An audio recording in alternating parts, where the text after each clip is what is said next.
أعوذ بالله من الشيطان الرجيم بسم الله الرحمن الرحيم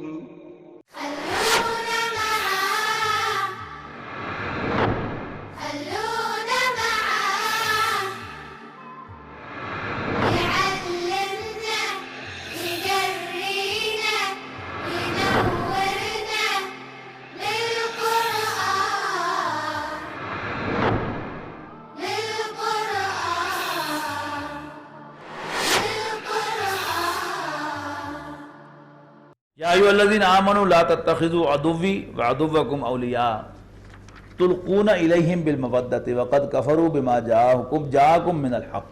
سن 6 ہجری میں رسول اللہ صلی اللہ علیہ وسلم نے خواب دیکھا، جو ہم نے کل سورہ فتح میں پڑھا تھا کہ آپ نے خواب دیکھا کہ آپ عمرہ فرما رہے ہیں، تو آپ ساتھیوں کے ساتھ عمرہ کرنے کے لیے گئے، لیکن اللہ تعالیٰ نے کیا پلان کیا ہوا تھا کہ وہاں پر ایک معاہدہ ہوگا قریش کے ساتھ، صلح حدیبیہ۔ 2 سال تک وہ معاہدہ رہا، پھر قریش نے خود ہی اس معاہدے کو توڑ دیا۔ تو 6 ہجری میں صلح حدیبیہ ہوئی اور 7 ہجری میں وہ توڑ دی انہوں نے۔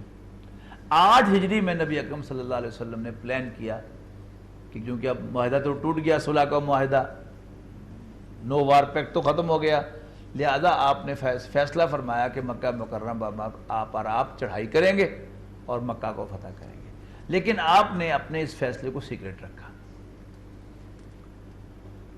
صحابہ کرام میں سے ایک بدری صحابی تھے، حاتم بن ابی بلتہ، ان کی فیملی جو تھی وہ مکہ مکرمہ میں تھی، تو انہیں بس خیال آیا کہ میں کیوں نہ مکے والوں پر ایک احسان کروں، اللہ تعالیٰ نے غلبہ تو اللہ کے اپنے رسول کو دینا ہی ہے، میرے یعنی مخبری سے کوئی فرق تو پڑے گا نہیں، تو میں کیوں نہ مکے والوں پر ایک احسان کر دوں تاکہ وہ میرے بال بچوں کی ذرا دیکھ بھال کر لیں۔ تو انہوں نے ایک سیکرٹ خط لکھا اور ایک عورت کے ہاتھ مکہ مکرمہ روانہ کر دی۔ رسول اللہ صلی اللہ علیہ وسلم کو خبر ہوئی وحی کے ذریعے سے، تو آپ نے حضرت علی اور 1-2 اور صحابہ کو بھیجا ان کے ساتھ کہ جاؤ فلاں وادی میں ایک عورت ہے، اس کے پاس ایک خط ہے، وہ لے آؤ۔ تو حضرت علی اور ساتھیوں کو لے کر وہاں پہنچے، واقعی اسی مقام پر ایک عورت ملی جو مکہ کی طرف جا رہی تھی۔ تو حضرت علی نے جا کے اس سے کہا کہ ہمارے پاس ایک خط ہے، نکالو۔ وہ مکر گئی، میرے پاس تو کوئی خط نہیں ہے۔ اب حضرت علی نے کہا کہ ہمیں خبر دی ہے اللہ کے رسول صلی اللہ علیہ وسلم نے، اور یہ خبر جھوٹی نہیں ہو سکتی، شرافت سے نکال کے دے دو خط، ورنہ اللہ کے رسول کی بات پر تو ہمیں یقین ہے، ہم تمہاری تلاشی لے کر بھی خط نکالیں گے۔ تو اس پر پھر اس نے اپنے بالوں کے اندر جو ہے وہ کہیں جو خط جو ہے وہ چھپایا ہوا تھا اس نے نکال پر دے دیا۔ تو وہ خط لے کر حضور صلی اللہ علیہ وسلم کی خدمت میں حاضر ہوئے۔ اب وہ خط جب پڑھا گیا تو پتہ چلا کہ یہ حاتم بن ابی بلتہ کا خط ہے، اور انہوں نے یہ مخبری جو ہے وہ قریش کے لیے کی ہے۔ تو حضرت عمر نے تو پوچھا حضور صلی اللہ علیہ وسلم سے کہ اللہ کے رسول مجھے اجازت دے کہ میں اس کی گردن اڑا دوں۔ تو آپ نے فرمایا نہیں، وہ بدری ہے، اور بدر والوں کے اگلے پچھلے گناہ سب اللہ معاف کر چکا ہے۔ مقام جو ہے یعنی وہ بدری ہے، اللہ تعالیٰ معاف کر چکا ہے، اب مجھے اور آپ کو اس کا کوئی حق نہیں ہے۔ اس پر پھر یہ آیات جو ہیں وہ آ رہی ہیں، اس تمہید کے ساتھ جب ایسے پڑھیں گے تو انشاءاللہ بڑی آسانی سے یہ صورت سمجھ میں آ جائے گی۔ یا ایھا الذین آمنوا لا تتخذوا عدوی وعدوکم اولیاء، اے ایمان والو میرے اور اپنے دشمنوں کو دوست نہ بناؤ، تلقون الیہم بالمودۃ، انہیں خفیہ دوستی کے پیغام بھیجتے ہوئے، وقد کفروا بما جاءکم من الحق، حالانکہ انہوں نے کفر کیا ہے اس دین کا جو حق آپ کے پاس آیا ہے تمہارے پاس، یخرجون الرسول وایاکم ان تؤمنوا باللہ ربکم، اور انہوں نے رسول اللہ صلی اللہ علیہ وسلم اور تمہیں مکہ مکرمہ سے نکالا ہے صرف اس لیے کہ تم اپنے رب اللہ پر ایمان لے آئے ہو۔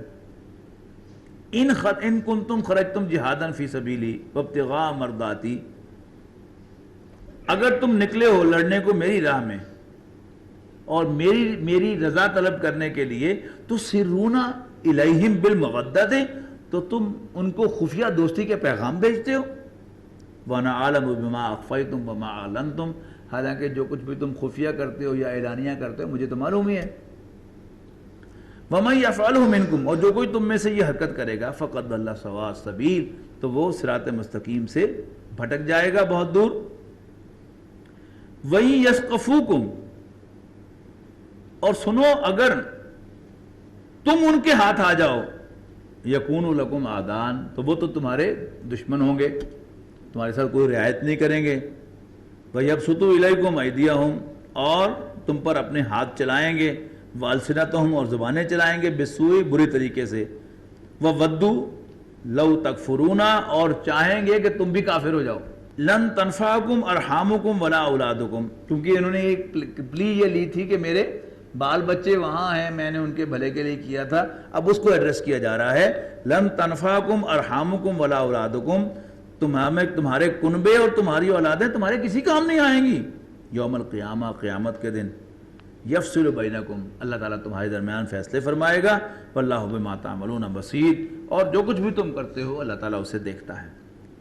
قد کانت لکم اسوۃ حسنۃ فی ابراہیم والذین معہ، تمہارے لیے ابراہیم کے اندر ایک اچھا نمونہ ہے. والذین معہ، اور ان کے ساتھ والوں میں. اذ قالوا لقومہم، جب انہوں نے اپنی قوم سے کہا انا براء منکم ومما تعبدون من دون اللہ، کہ ہم بیزار ہیں تم سے بھی اور جن کو تم اللہ کو چھوڑ کر پوجتے ہو ان سے بھی. کفرنا بکم، ہم تمہارا بھی انکار کرتے ہیں. وبدا بیننا وبینکم العداوۃ والبغضاء، اور تمہارے درمیان کھلی دشمنی ہو گئی ابداً، ہمیشہ کے لیے. حتیٰ تؤمنوا باللہ وحدہ، یہاں تک کہ تم اللہ تعالیٰ کو مانو توحید کے ساتھ. الا قول ابراہیم علیہ ابیہ، سوائے ابراہیم علیہ السلام کا وہ قول، لاستغفرن لک، اپنے والد سے جو انہوں نے کہا تھا کہ میں آپ کے لیے اللہ سے بخشش مانگوں گا. وما املک لک من اللہ من شیء، اور اللہ کے مقابلے میں آپ کو کوئی نفع نہیں پہنچا سکتا. ربنا علیک توکلنا، اے ہمارے رب ہم تجھ پر بھروسہ کرتے ہیں. وإلیک ربنا، اور تیری طرف رجوع کرتے ہیں. وإلیک المصیر، اور تمہاری طرف ہمارا لوٹنا ہے. ربنا لا تجعلنا فتنة للذین کفروا، اے ہمارے رب نہ بنا ہمیں آزمائش کافروں کے لیے. اب کافروں کے لیے آزمائش کا کیا مطلب ہے؟ تو کافروں کو آزمانا چاہتا ہے یا ظالموں کو آزمانا چاہتا ہے کہ وہ کتنا ظلم کرتے ہیں. اب آزمائش کے لیے تو کوئی بندہ چاہیے نا جس پر وہ ظلم کر سکے، تو ہمیں ان کے لیے آزمائش نہ بنا، کافروں کو آزمانے کے لیے ہمیں قربانی کا بکرا نہ بنانا. انک انت العزیز الحکیم، بے شک تو بالادست حکمت والا ہے.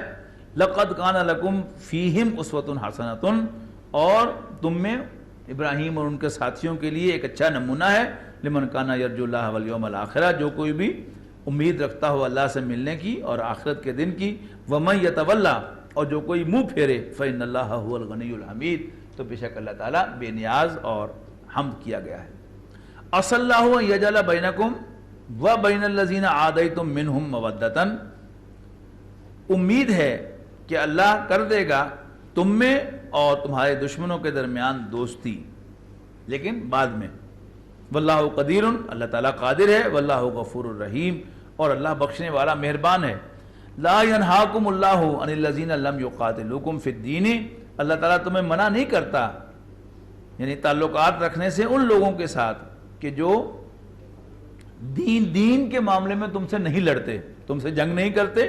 ولم یخرجوکم، اور نہ ہی انہوں نے تمہارے گھروں سے نکالا ہے. ان تبروہم وتقسطوا الیہم، کہ تم ان کے ساتھ بھلائی کرو اور انصاف کا معاملہ کرو. ان اللہ یحب المقسطین، بے شک اللہ تعالیٰ عدل کرنے والوں کو، انصاف کرنے والوں کو پسند فرماتا ہے.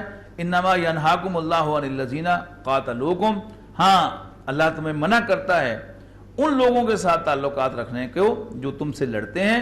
فی الدین، تمہارے دین کے معاملے میں. وَأَخْرَجُوكُم مِّن دِيَارِكُمْ، اور انہوں نے تمہیں تمہارے گھروں سے نکالا ہے. وَظَاهَرُوا عَلَىٰ إِخْرَاجِكُمْ، اور تمہارے نکالنے میں انہوں نے مدد کی ہے دوسروں کی. ان تولوہم، کہ تم ان کے ساتھ دوستی کرو. وَمَن يَتَوَلَّهُمْ، اور جو کوئی ان سے دوستی کرے گا. فَأُولَٰئِكَ هُمُ الظَّالِمُونَ، تو وہی ظالم ہوں گے.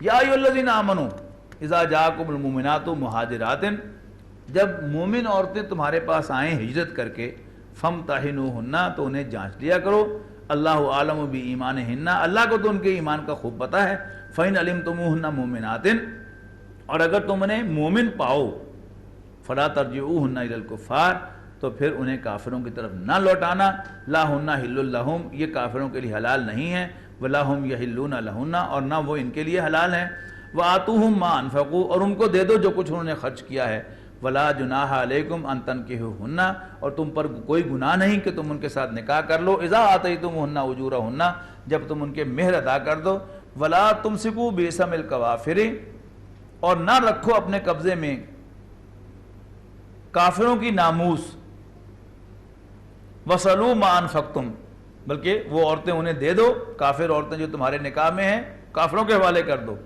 اور ان سے مانگ لو جو کچھ تم نے ان کو خرچ کیا ہوا ہے، یعنی جو مہر وغیرہ تم نے ان کو دیا ہوا ہے ان سے کلیم کر لو، وَلْيَصَلُوا مَا أَنفَقُوا، اور وہ کلیم کر لیں جو کچھ انہوں نے خرچ کیا ہوا ہے تم سے، اگر تم کافر عورتیں جو مسلمان ہوئی ہیں ان سے نکاح کرو۔ ذالکم حکم اللہ، یہ اللہ کا فیصلہ ہے، یحکم بینکم، اللہ تمہارے درمیان فیصلہ فرماتا ہے، واللہ علیم حکیم، اور اللہ تعالیٰ جاننے والا حکمت والا ہے۔ وَإِنْ فَاتَكُمْ شَيْءٌ مِّنْ أَزْوَاجِكُمْ إِلَى الْكُفَّارِ، اور اگر جاتی رہیں تمہارے ہاتھ سے کچھ عورتیں کافروں کی طرف، فَعَاقَبْتُمْ فَآتُوا الَّذِينَ ذَهَبَتْ أَزْوَاجُهُمْ مِثْلَ مَا أَنفَقُوا، تو دے دو ان کو جن کی عورتیں جاتی رہی ہیں جتنا انہوں نے خرچ کیا تھا، اور اللہ سے ڈرتے رہو، اس اللہ کو جس پر تم ایمان رکھتے ہو۔ یہ اصل میں معاملہ تھا صلح حدیبیہ ہی سے متعلق معاملہ تھا۔ صلح حدیبیہ کی ایک شک جو بڑی خطرناک شک تھی کہ اگر کوئی کافر مکے سے مسلمان ہو کر مدینہ آئے گا تو حضور صلی اللہ علیہ وسلم اسے واپس بھیج دیں گے، لیکن اگر کوئی مسلمان مرتد ہو کر مکے جائے گا تو مکے والے اسے واپس نہیں کریں گے، ہے نا، جس پر حضرت عمر رضی اللہ تعالیٰ نے بھی ذرا پروٹیسٹ کیا تھا کہ کیا ہم حق پر نہیں ہیں؟ حضور نے کہا کہ حق پر ہیں، پھر تھلے کیوں لگتے ہیں ہم؟ جس پر حضرت عمر پر چاہتے بھی رہے کہ میں نے حضور صلی اللہ علیہ وسلم کے سامنے بلند آوازی سے گفتگو کی تھی۔ اب ہوا کیا کہ کچھ عورتیں جو ہیں وہاں سے آئیں تو حضور صلی اللہ علیہ وسلم نے انہیں واپس جو ہے وہ دینے سے انکار کر دیا کہ اس شک میں مردوں کا ذکر تھا، عورتوں کا ذکر نہیں۔ اسی سے ایک فقہ کے اندر ایک بہت اہم مسئلہ ہے، ہمارے جو تین ائمہ ہیں، امام ابو حنیفہ، امام شافعی اور امام مالک رحمہ اللہ، ان کی رائے یہ ہے کہ قرآن مجید میں جہاں جمع مذکر کا صیغہ استعمال ہوا ہے اس سے مذکر ہی مراد ہیں، اس میں مؤنث مراد نہیں ہے، الا کہ وہ مینشنڈ ہو۔ جبکہ امام احمد بن حنبل رحمۃ اللہ علیہ کی اور متکلمین کی رائے یہ ہے کہ چونکہ وہ میل ڈومینیٹڈ سوسائٹی تھی لہذا مذکر کا صیغہ استعمال ہوا ہے، مؤنث آٹومیٹکلی انکلوڈڈ ہے۔ لیکن یہاں حضور صلی اللہ علیہ وسلم نے جو قانونی نقطہ اس میں سے نکالا، اور کفار نے بھی بہرحال اس نقطے کو ایکسیپٹ کر لیا، وہ یہ تھا کہ عورتیں شامل رہیں۔ تو یہ اس کا ذکر ہو رہا ہے کہ یعنی اگر کوئی عورتیں جہاں آتی ہیں، ٹھیک ہے وہ پہلے سے شادی شدہ ہیں اور انہوں نے مہر جو ہیں وہ اپنے شوہروں سے لے لیے ہوئے ہیں، اور اب تم ان سے شادی کر رہے ہو تو پھر وہ ان کے جو مہر انہوں نے ان کو پے کیے ہوئے ہیں وہ تم ان کو واپس کرو، اور وائس ورثہ، کوئی تمہاری اور ادھر جاتی ہے تو ان سے اپنے مہر جو ہے وصول کر لو، اور اگر کوئی کافر جو ہے وہ مہر تمہیں واپس نہیں کرتا تو پھر جو تم میں سے جو مسلمان ہیں یعنی جن کی بیویاں گئی ہیں وہ اپنے مہر ان مسلمانوں کو دے دیں جن کے پاس وہ عورتیں آئی ہیں، اور اس طرح سے اس کا ایکسچینج کر لیا جائے، اور جو باقی سرپلس ہو وہ ان کو پہنچا دو۔ یعنی یہ ساری اس میں بات جو ہے وہ کہی گئی ہے۔